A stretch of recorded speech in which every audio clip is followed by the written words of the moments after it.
When I'm speaking on stage, I'm not speaking on stage to tell my story. I'm speaking on stage to tell the audience's story. There is a big difference between those two approaches because I'm not getting on stage to be like, oh, I feel so good about myself. Yay, me, I'm so awesome. And if that's your goal, cool, keep doing that. But if your goal is to help as many people as possible, make a real difference in the world, and bring an income to support your family and support your mission and message, then you need to start telling the audience's story. This is one of those things. You have to trust the process of narrowing down, staying in your lane, speaking to one audience or one type of audience with one message and one sale. One. You can always sell them other stuff in your email sequence, on the next stage, in your webinar, whatever it is, but you got to pick one. They're coming to you because they want to reduce overwhelm, not make more overwhelm.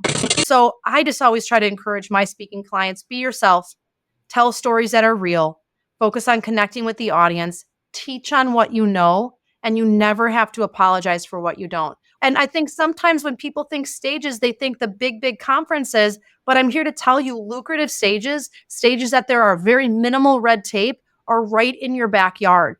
You're just not picking up the phone and having the conversation.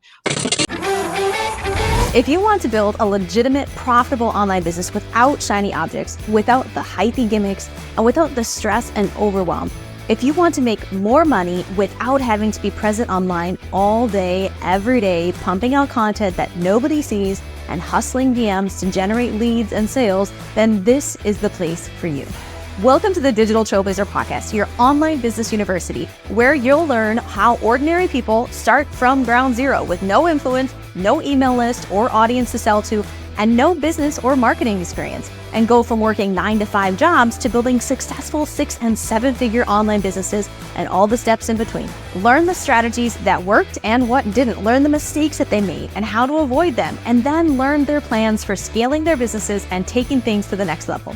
All so that you can build your business faster and easier and make more money without sacrificing the things that are important to you in your life. I'm your host, Leah Ray Getz, and with me is my husband, Todd. Now, let's get to it with today's guest. Welcome, Digital Trailblazers. I am super excited to have with us today Hope Zvara. Hope has done some awesome things, and she's reached over 200,000 truckers.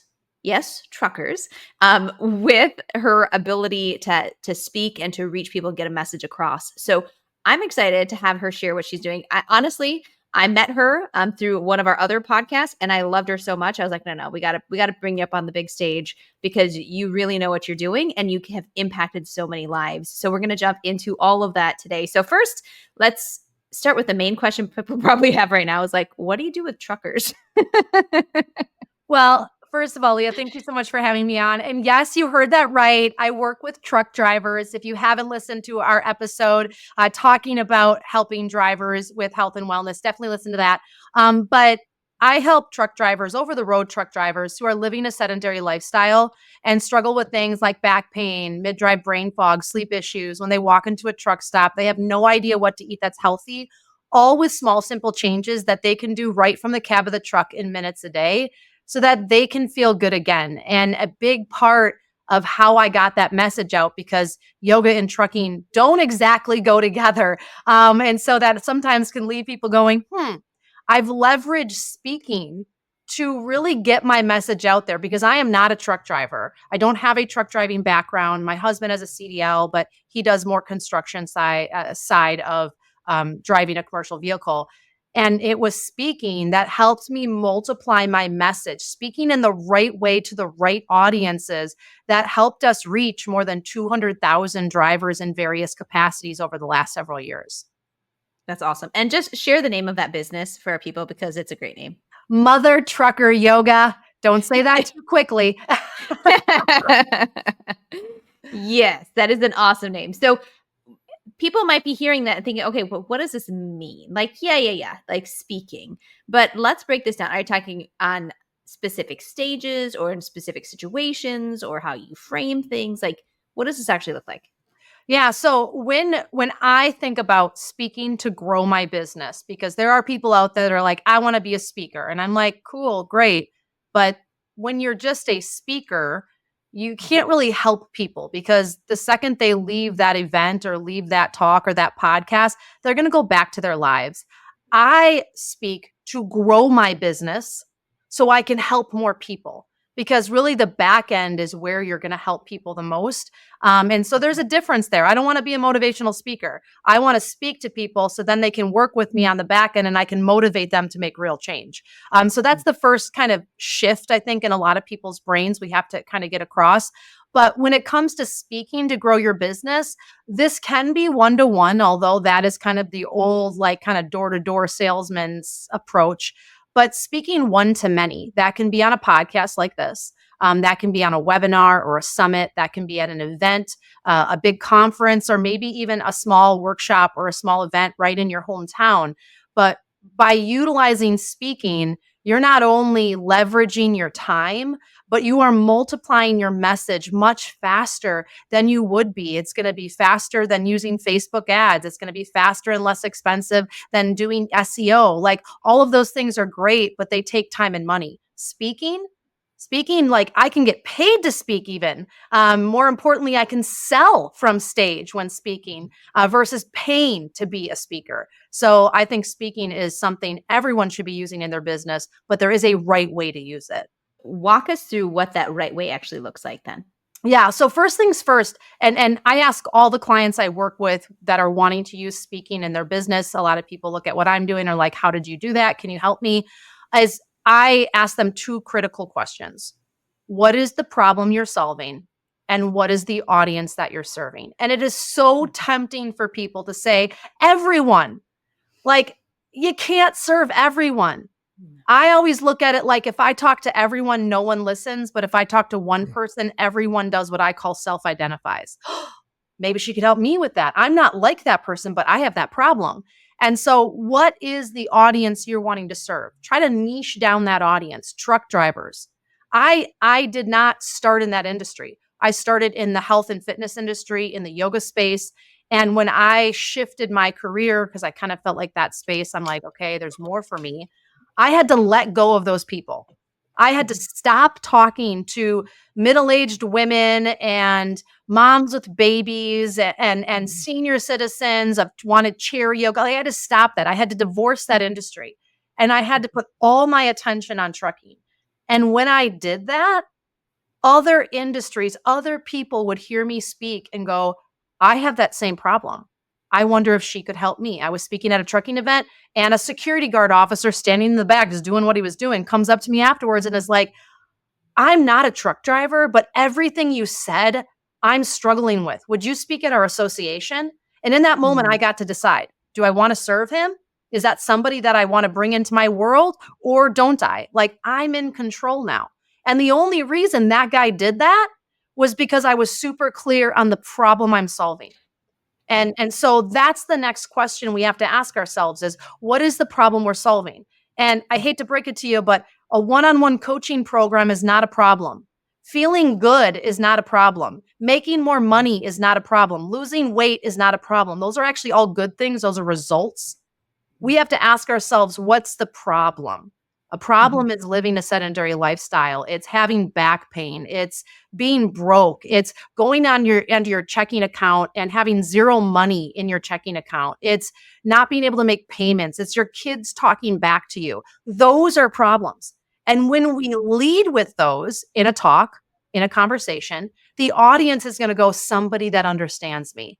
And the big mistake a lot of people make that are trying to speak or are speaking, they start with their products and services, they start with a sales pitch, or they start with all their solutions and acronyms and proprietary processes that nobody have any idea what they are. And you're creating disconnect instead of connection. So that's where we really have to start. Who is the audience you're serving? Pick one.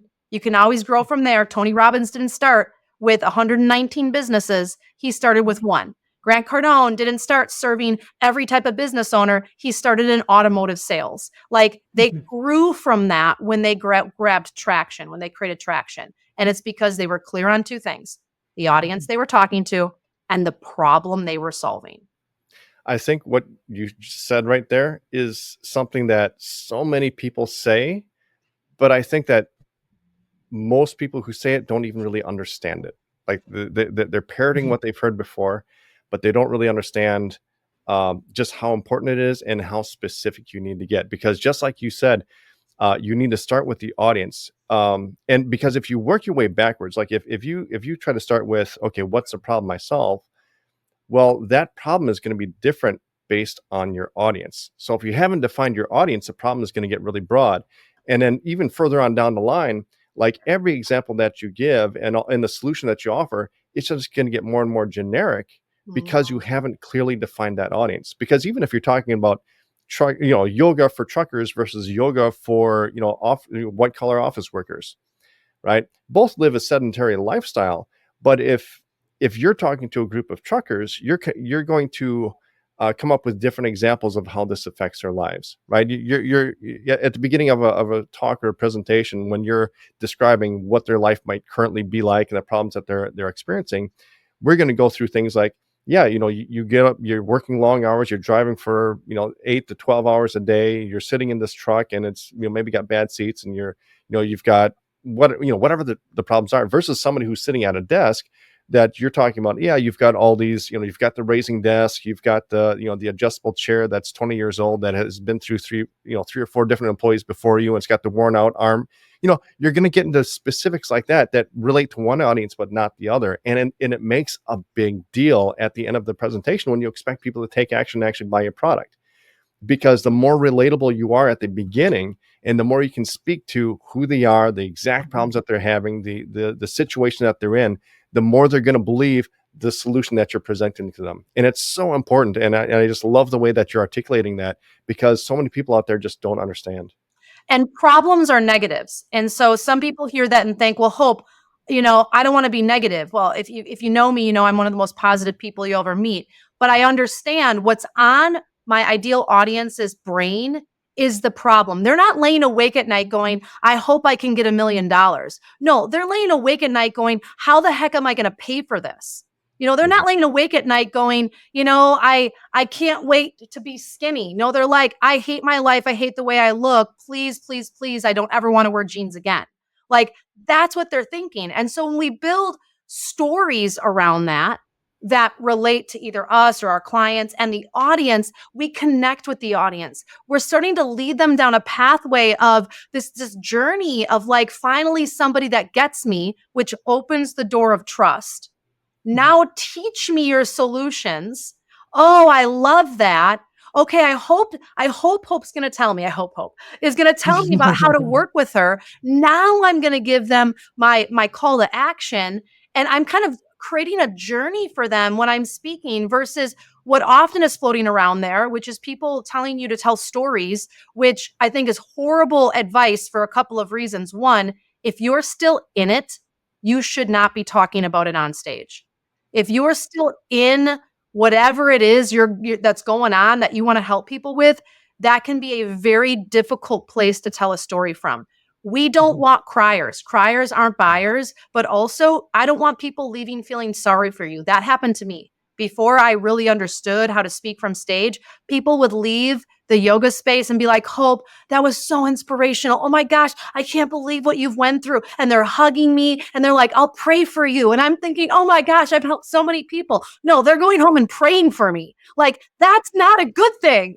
Like, that's not helping them or me. And realizing that storytelling is absolutely critical in 2024 and moving forward, but you have to tell the right stories in the right place and in the right way. And it can't just be you for 45 minutes up there telling stories.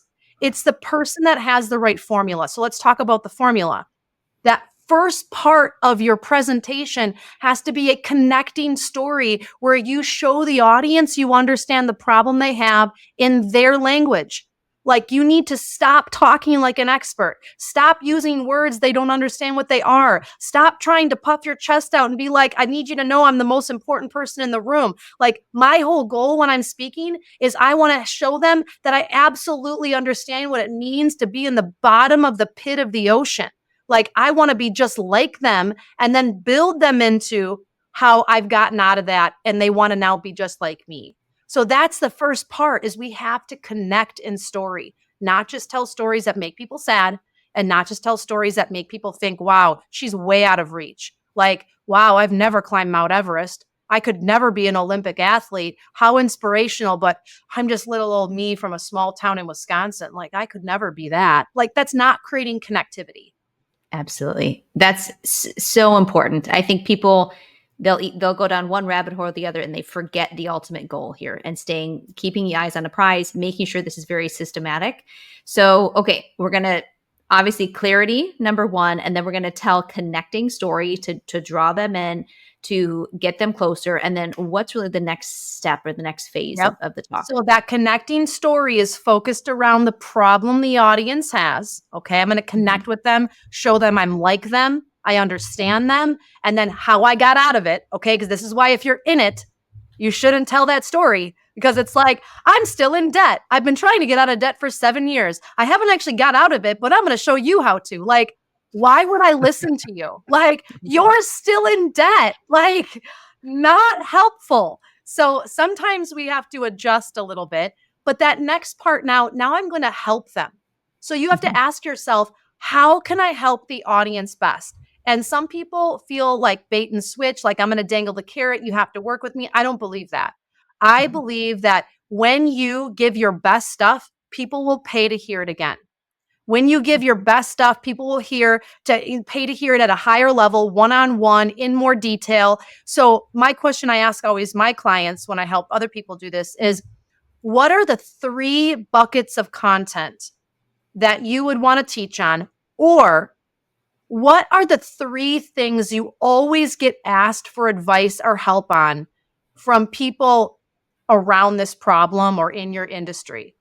Because that's really a good sign that is what you should be talking about. Like, it's mind-blowing to me how people want to get up on stage and talk on something when nobody is asking them about that. Like, oh, okay, like I don't want to. Maybe I'm missing something here, but shouldn't you speak on something that people want to know more about? Like, that's a great way for you to narrow down and boil down what it is you want to speak on. If you have a process, don't speak on all 7 steps. Nobody wants 7 steps. Nobody has the capacity to digest 7 steps. Like, we can only take in so much information. So pick 3. Pick 3 or 4 things that you can really knock it out of the park with, and they'll pay to hear more. Yeah. A couple of things. One is that I really like what you said about speaking their language and how important that is, because for example, we've a recent client that we worked with does SEO, search engine optimization, and teaches people how to rank their pages in Google and things like that. And so we were helping her to put together her marketing, and she was using the term SEO everywhere. And I was looking at that and I'm like, okay, does your audience know what SEO means? And she's like, well, some of them, not all of them. I'm like, okay, then we shouldn't use that, right? What is the problem, or how are they stating it? Like, if they're going to type something into Google or YouTube on how to fix this problem that they have, what are they actually typing in there? That's what we need to do. And so, things like how to rank in Google, right? How to, get my webpage to appear in search results. Those are the things that they're saying. So that's the language that we need to use. We can't just say SEO and assume that they need it. And so I love that point that you made. But also probably the bigger one is, you can't still be in the problem if you're, you can't still be in it if you're going to speak about it. And this is especially in our niche, like in the online business niche. There's so many people promising to help you make a 7-figure business, and they've never even made, they've had maybe 1 month of 10K, and that was it. If that even, like, there's so many people that are kind of faking it till they make it. And the thing is, they don't even need to do that. When I think back to our first offer, when we sold our very first online course, it was in the business niche, but it wasn't about how to make money. It wasn't how to make sales. It wasn't how to, have a huge income, even though we were doing fairly well at the time. It was just about how to generate leads online. And at the time it was on Twitter for free. Right. And we made $1 million. That was our first 7-figure year selling that course, just how to generate leads online on Twitter for free, with some automation tools. You have to keep in mind that you don't have to, when you see the big gurus out there making these huge promises and you think that that's what you need to do to sell, you don't need to do that. You just need, number one, like you said, be relatable, be able to speak their language, but also you just need to be 1 or 2 steps ahead of the people that you're trying to help. Just help them solve that first problem or the next problem that you've already conquered. And then you're going to have an amazing offer if you can just do that. You don't have to fake it till you make it or try to talk about something that you have no idea how to solve, right? I love that you said that, because I think the trap a lot of entrepreneurs fall into, and I have been in this trap, is we feel like I want to help them with more than one problem because then I look like I'm going to be better at it. They'll want me more. But the problem is when your audience is listening to you, one, they can't think about 2 problems at once. I see this a lot in network marketing. I'm going to help you lose weight and make money. Well, like, it's either one or the other. Like, you can't talk about both. So you either talk about the business opportunity or talk about the products. You can't talk about both. And so even in business, if you're going to help people create a business plan so they can get funding, and you're going to help them create their social media, like, that's 2 separate talks. That's 2 separate offers. That's 2 separate conversations. That might even be 2 separate types of business people. So when we're thinking about our content, it should be congruent.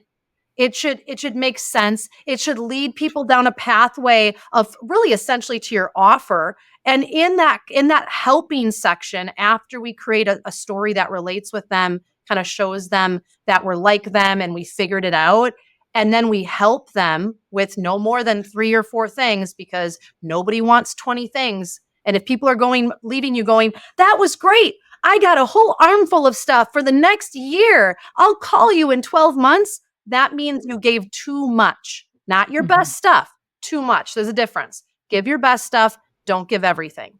And so when we do that in our help section, in our content section of our talk, in our information section of our talk, other things that we want to think about are, we're competing against Google. We're competing against like information at our fingertips. So there isn't a need for you to flash up slides with stats and statistics. Who cares? I can Google that in 3 seconds. Like, I already know those things. Help me. Help me. You don't have to prove to me that you're good at this. You're the one on stage, not me. Like, I'm the one listening to you. I'm not listening to myself. Like, I would encourage people to put all of that other stuff that kind of puffs our chest out aside, and instead get to the help part. Get to the help part. If there are essential things like terms, teach me SEO. Now I'm smart. Now you're the one that helped me. Now I'm loyal to you. And then teach me how I can apply that to my business. Don't flash a bunch of statistics up there. I already know I want it, or I wouldn't be listening to you. So those are things people don't think about. But when we do this correctly, we help them and we use relatable examples and we kind of show them how you can put this to work. When we get to the offer section, the audience should already be wanting it. They should be like, man, I hope tells me how to work with her. I hope Todd shows me like how to use Twitter to get more leads. Like, please, please, please tell me how to do this. And then you're like, let me help you. They already want it. So you'll end up doing less of the begging and less of like the salesy pitch and more of just like, here's the offer. Here's what it is. Here's what it does. Here's what it means for you. Click this link. Like, there's no begging. There's no beating a horse. And the last thing about that offer piece is please, please, please stop putting testimonials in the offer. You are accessing a different part of your audience's brain when you're giving the offer versus when you're teaching and telling stories. That part when you're giving an offer, that is a very skeptical part of their brain. And so they're going to question everything. So when you're popping up slides of testimonials of people, they'll be like, is that real? Is that person AI generated? No way anyone said that. Versus if you would have just shared those examples in your content, it would have been relatable. They would have been taking notes on it. They would have believed it was true because it is. And so sometimes we have the pieces in the wrong places.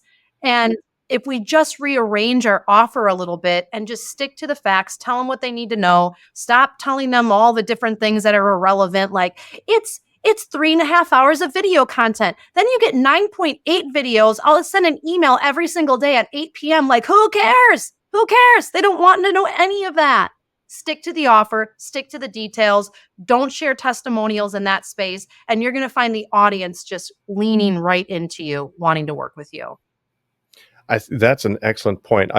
I know that we've done it in both places. Like we'll take the testimonials, and whenever we're making a point or something, if we've got a testimonial that relates to the point we just made, we'll present that there in the education content part.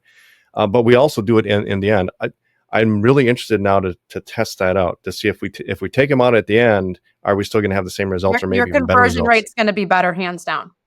Your Yeah. conversion rate will be absolutely better by moving your testimonials and creating them into examples that back up the content that you're teaching, because that's the education part. That's when the audience is the most open and most willing and the most trustworthy.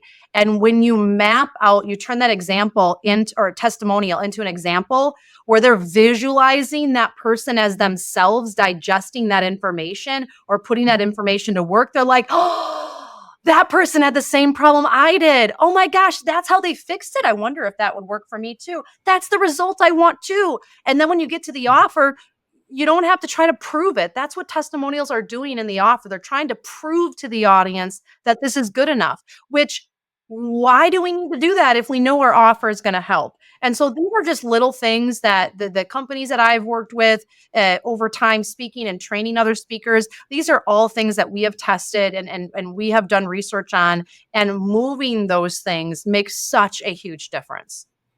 Yeah. And that's because, I mean, we've taught this, and now that I think about it, it makes sense, because by the time you're done with that education part of your presentation, they should already be sold or not, right? Anything that you present after that in your offer isn't going to make a difference. 100%. Because it's just a matter of, you're not going to turn a no into yes, I guess is what I'm saying. When you present your offer, you're not going to turn a no into yes by presenting the testimonials there. All we're doing really is trying to take the people who say yes to actually take action on that and present their credit card. And so, yeah, it makes sense to me that if you take out the testimonials, if you've done your job in the content and education part, that you shouldn't need them there. Yeah, I am really interested to test it out. I think we're going to try that the next time we do a webinar. And this is a part for the analytical speakers that it's like they're going to shine the most, because it's the who, what, where, when. Like it's how to sign up, what do you need, the details. The more emotional speakers, which is someone like myself, so I had to learn to be more tactical. It's like you're going from, it feels good, you should just work with me, it's going to be great. And you're like, oh yeah, I never told them any of the details on how to get the offer. So I always suggest to people, take the time and just map it out. Map out what it is and ask yourself what details are important for them to know now and what details are really irrelevant. Like, okay, does it really matter what time of day the call is at? No, because if they really want it, they're going to make time. Does it really matter how many hours of video content? Actually, that could hurt you, because who wants 110 hours of video content? Like, dude, I barely have time to brush my teeth some days, let alone read the emails from my kids' school. And there's a lot of them. And so those are the types of things that, until we write it down and look at it, sometimes we're just so used to thinking about it as the creator and the entrepreneur, we just assume like, well, yeah, everybody wants this. This is all great. And so really looking at what is the most important information they need to know now. Okay. And then the rest of the stuff they can get later, or they can pull you aside after the presentation. They can send you an email after the podcast or webinar, whatever that is. By just kind of paring that down, we create a much more easier transaction for that client, that there's less red tape. And the other thing is, you can't offer two things, because if you're going to offer someone two things, you know what they're going to do? They're going to go, let me go home and think about it, and then say no to both tomorrow. It's like taking a kid into a candy store and being like, you have to choose. And they're like, I can't choose. I just want both. And then they just can't make a decision. My kids did that all the time when they were little. They couldn't make a decision. So they actually were willing to walk out of the candy store with nothing, because they were so distraught over which one to choose. So one offer. And how do we decide what that is? Well, you have to know your audience. You have to do the research. You have to ask the questions. Like, I would never give a high price point offer to a low value audience. And what I mean by that is, it is maybe people that haven't paid to be at that event, or maybe they are beginning in business, or whatever it is. I'm asking the right questions before I even say yes to speaking. And that is really something I think a lot of people forget about. Like Leah and I had a conversation. Would this be the right podcast for me? Like, let's see if there's a connection there. Even when I was on the health one, like, where are you going with this? Would this be right for my audience? I was wondering those questions, but Leah also was, to make sure it was a fit for both of us. Otherwise, woohoo, you spoke and you got nothing out of it. And you helped the audience zero. Like, my goal is to help people and make money so I can help more people. Money is not yucky, but we have to make sure we're communicating with the audience effectively in what they get and what you need. And so that's the third piece. And then the final piece is, I just always tell people, end on a high note. You should never end with your offer, because there are 50% of the people in the audience are emotional buyers and 50% of the people in the audience are tactical buyers. And if you end with your tactical offer, you're missing the other 50% of the audience. So how can you end on a high note? What can you say to them? Not very long, just a few minutes, maybe even a few seconds, that you can inspire them, so that when you leave the stage or you leave the podcast, they're like, hope. Like, she gave me hope. Like, oh, I feel good. Like, they should leave feeling good about you. They shouldn't leave feeling questioning about you. So that's the last piece of really putting together a great framework for a powerful talk or presentation. Yeah, that last part about giving them hope and making them believe that they can do it, like, that really is like the most important part, because that's what's going to get them to take action. Once they believe that they can actually do it. We fell into this trap about, and I think you mentioned this earlier on too, about giving too much information. And for us, it wasn't necessarily that people got so much information that they were like, okay, I'm good for now. I'll see you in a year. It was, we gave them so much information that it scared them away. And I remember specifically, and this was very early on in our business, we brought somebody into our program, and it was like their first day in there, and we were doing a free master class for YouTube SEO. That was Leah it. doesn't want to remember. I was bad. It was so dumb. It was so bad. We basically gave $1,000 YouTube masterclass in 4 hours of everything you would need to know about how to create videos, how to get them to rank, all the keyword stuff, all the automation stuff, how to get all in 4 hours. And this lady who had just signed up the day before quit and asked for a refund. Yep. And it wasn't because she thought she got everything that she needed. It's because she saw all that, and it scared her off because it was so technical and it was so much information. Overwhelming. Yes. And it made her feel like she couldn't do it. Right. And made her feel like she couldn't do it because there was so much, it was so technical. So, I mean, the biggest thing, like you said, just make them believe that they can do it, give them hope. And then, they may not see the whole path in front of them, but you're never going to be able to do that in, the 30 minutes or hour that you have with them. And that's okay. Like, you don't need to give the farm away. And I think that's a challenge for a lot of people that want to use speaking. And that's why they word vomit all over their audience, or they're like, when you're saying, we got a lot of stuff to cover in a little time, that is a sign to me immediately that the speaker up on stage has no idea what they're doing. When you're flashing through slides because you're behind, literally in front of the audience, that is a sure sign to me that that person speaking on stage has no idea what they're doing. Because somebody that understands how to speak, this is a methodology, this is a way of communication, doesn't do stuff like that. They have practiced their opening story. They understand the pieces that matter. When I'm speaking on stage, I'm not speaking on stage to tell my story. I'm speaking on stage to tell the audience's story. There is a big difference between those two approaches, because I'm not getting on stage to be like, oh, I feel so good about myself. Yay, me, I'm so awesome. And if that's your goal, cool, keep doing that. But if your goal is to help as many people as possible, make a real difference in the world, and bring in income to support your family and support your mission and message, then you need to start telling the audience's story. And that doesn't mean literally Sammy's story, but your story, a moment in your story that best connects to the audience.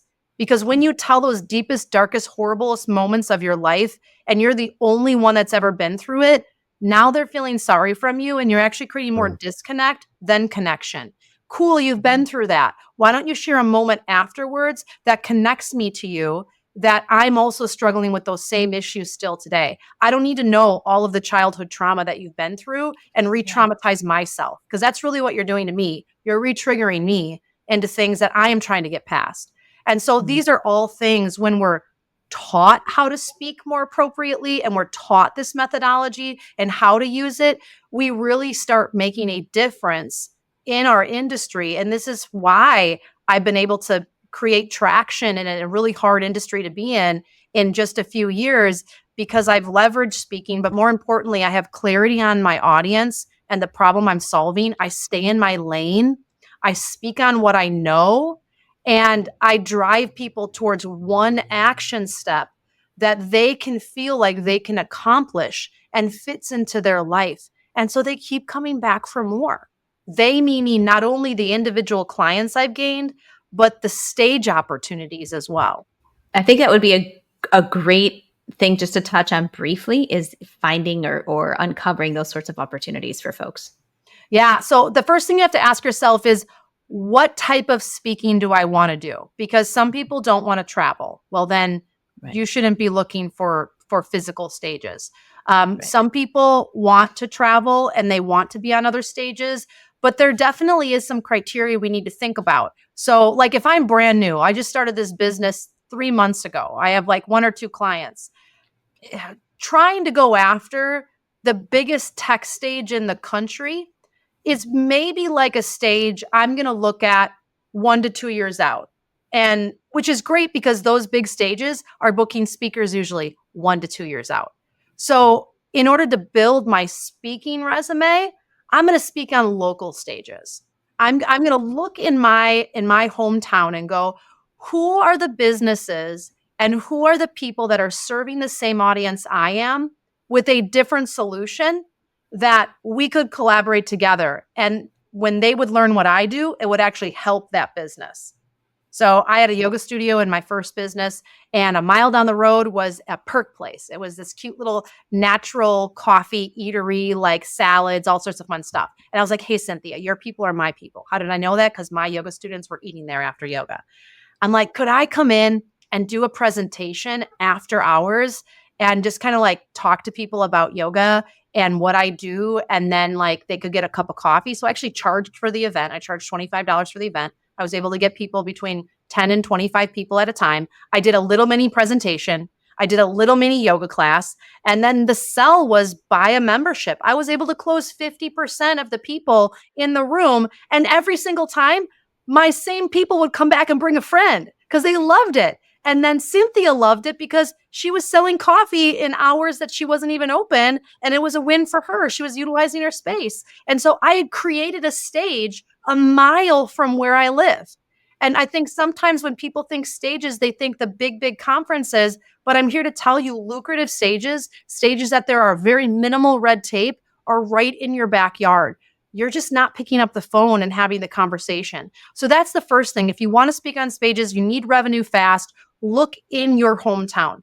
Who are the people that are serving the people I want to serve, where their solution complements mine? And better yet, if they use my solution, their clients are happier, more functional, going to spend more money with them. So that's one way to look at stages that people always overlook.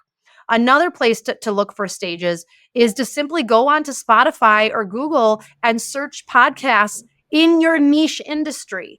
But if you don't know the industry you're speaking in, the audience you're speaking in, that is impossible to do, because it's like, I want to help everyone. And that creates paralysis when we're trying to find these. And so looking at those, and I think the other piece to that, and this is a toot to you guys, listen to the podcast before you reach out. Like, actually listen to an episode and ask yourself, would what I help people with add value to that podcast? Because it's not about me, it's about them. It's like, how could I help their audience? It's not like, oh, I want to share my story, Leah. Like, please let me on so I can share my story. No, I want to help your people. I want to help your people, Todd. So I'm going to listen to see if there's a connection. And then I'm going to reach out. And it's something as simple as some podcasts have a application on their website, but reach out to them, DM them, email them, find them on LinkedIn and connect. I loved your podcast. Episode 87 was amazing when you said blank. immediately, they're going to be like, wow, this person actually listened to my podcast. And they're going to want to connect. And so that's another thing. And the final thing is ask people in your industry, ask ideal clients what conferences they're going to, what events they're going to, and why they thought they were great.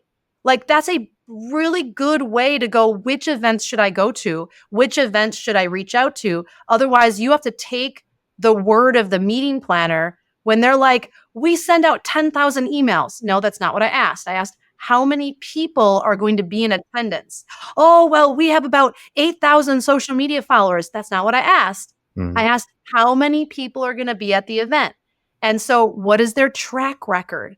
And sometimes if you can't get that information, find out who's been to the event. You'll get a bird's eye view and a behind the scenes view of exactly what went on to give you the idea of, should I invest in that event? Should I reach out to that event? Or maybe is it not the right time? And this is why I go back again. Local is a honey hole. If you want to speak, that so many people overlook. And I just can't understand why. It's not bougie enough. It's not big enough. But if you're just getting started, those are the exact events you want to speak at because you're not good at this yet. And I say that like with a heart for you. Like you're not good. You need to speak on stages where you don't have your whole career at stake. Like I have had the ability to speak on Grant Cardone's stages, to train for him, to write some programming for him. I would have never have done that, nor would I have gotten the opportunity to do that if I hadn't spoke on hundreds of other small stages prior to that on that topic. Like that was why I got chosen for that. And they sought me out. So that's the ability of smaller stages building momentum because it puts you out there. It makes you known. It gives you a track record other than in front of my bathroom mirror with my daughter's stuffed animals. Like that's not a track record. And I say that lovingly. I say that lovingly. Yeah, I think that's that example you gave of just reaching out to that coffee shop owner. That's like creating your own stage. That wasn't advertised anywhere. That wasn't something that was posted that you responded to or applied for. That was just an opportunity that you created for yourself. And I think that's where people kind of have that disconnect, or where they just, it's not quite firing that they can create those opportunities for themselves. And I think that's an excellent way to get started and just take the action you need to take, and just make it happen for yourself, because like you said, that it's low-hanging fruit. It's a win-win situation. Just pick up the phone or walk on over and make it happen, and it can be very profitable for both of you. Well, and everybody wins, and you get clients, you're making money right away. There was no cost to it. Do that 3 or 4 or 5 times. You have testimonials, you have a track record of speaking, your business is profitable. Like I don't see the downside to any of that. And you've done it all through what? Speaking. Right. The other thing that you mentioned a few times now is just focusing in on just one offer for one audience. And then the example you gave was with network marketers, and that hit home for us because that's where we came from, was network marketing, and that's where a lot of our audience is. But also, I think life coaches suffer from this a lot. Mindset coaches, where you've got an offer, you've got a service, or you've got a product that can help a bunch of different people in a bunch of different situations. And over and over again, every time we bring on a new client that's in one of those niches, the hardest thing for them is to niche down. But the thing is, you have to do it if you want to actually make sales, because people are looking for a specific solution to a specific problem, right? People are not looking for a generic solution to a specific problem. But the thing is that's what so many of those people are offering. And it's like I said, think about what people are typing into the search bar in Google and YouTube, right? And with a network marketing example, like you said, how to improve your health and make money while you do it. It's like, nobody's doing that, people. We're going to give you the answer. No one's typing that. How many people are typing that into the search bar in Google, right? How to improve my health and make money, right? That can be 2 different audiences. That's the thing. Yes. Is if you're in a network marketing business and you have a business offer and a product offer, and it's a weight loss, like the person that wants the weight loss products could be middle-aged women, but the person that wants to sell the products could be chiropractors, naturopaths, massage therapists, yoga studio owners. Like two completely different audiences. Now, not saying you can't sell to both of them, but knowing that I have a talk for this person and a talk for this person, I'm not going to mention this one over here. And if you're listening to this thinking, oh, but what if I miss someone? Here's the thing. If you sell these people that product and they love it so much, they're going to automatically come to you and be like, I know 5 people that would love this. Could you help me? And now they've automatically self-identified with you that they are a business opportunity. Instead of blasting them, now you're going to lose the clients that just want the products because it feels salesy. They don't want to do the business. They feel like you're a car salesman. It feels yucky. You are losing people instead of gaining people. And so sometimes when we're doing something new, we have to trust the process. This is one of those things. You have to trust the process of narrowing down, staying in your lane, speaking to one audience or one type of audience with one message and one sale. One. You can always sell them other stuff in your email sequence, on the next stage, in your webinar, whatever it is, but you got to pick one. They're coming to you because they want to reduce overwhelm, not make more overwhelm. And I think you're right. But people, network marketing, even life coaches, like they add in all these other things, these extra things because they think it sweetens the deal. Like it's weight loss and you make money. Like that's even better than just losing weight. Well, like, yeah, it is. But really, when people see that on a landing page or in your marketing, all it does is it raises resistance, right? For all those reasons that you mentioned, it's because they've got one problem and that's what they're looking to solve, and it seems salesy and it seems a little bit off, right? If you're trying to sell them too many things at once. But yeah, all it does is raise resistance, and it's like you said, sell them the first thing, get the first yes first. After they've taken out their credit card and they bought, then work on the second yes, right? And that's how you do it. And then, like you said, you can always create 2 different talks, 2 different funnels, 2 different whatevers for the 2 different audiences, but you start with one. Focus on the low-hanging fruit. Focus on what you know. Focus on what you feel is the easiest, which is sometimes hard for people because they have all these other people telling them, oh, you should do this. But if that's outside your zone of genius right now, you don't have a track record with that, sell the health products because that's your space and your area of expertise. And then build up enough people to where then that business opportunity is just a natural occurrence. Why? Because now you have business experience. Like, it doesn't matter that someone is telling you should do this. Like, people can sniff out somebody that is inauthentic and isn't being upfront and honest. Like, we all can. We're all smart enough for that. Like, and so I just always try to encourage my speaking clients, be yourself, tell stories that are real, focus on connecting with the audience, teach on what you know, and you never have to apologize for what you don't. When I don't know something, I have no problem saying that is such a great question.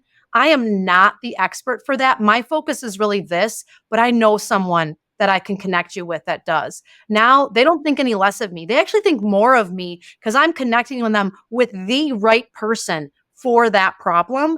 And I'm able to stay in my lane and I don't have to go back home and be like, oh, now I have to learn SEO. Now I have to be a life coach. Oh, now I have to learn how to upload a business onto, whatever platform. Oh my gosh. Like, I don't have any of those problems anymore because I know what I'm an expert in.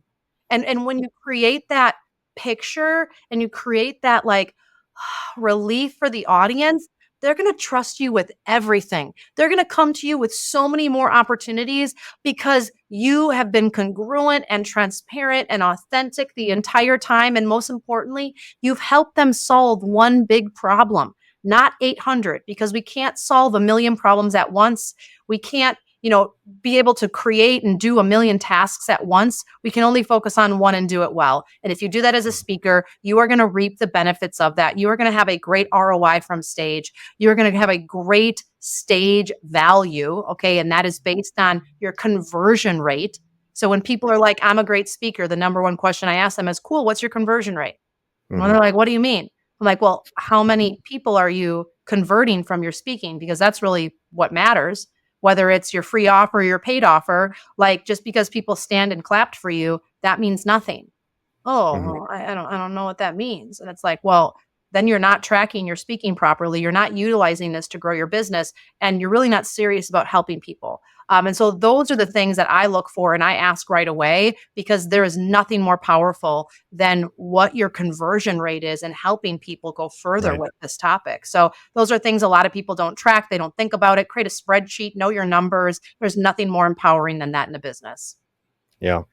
And again, with the network marketing thing, like you said, you don't want to try to help people do something that you haven't had results with either, right? So if you're trying to sell the business opportunity and you've never built a business before, well, you're going to have a hard time selling that. But if you've used the products and you like the products and you've gotten a result from the product, well, that's something that you can sell. And if you sell enough of that, well, then you will have the business experience and then you can sell that later, right? Exactly. And you don't need to apologize for that.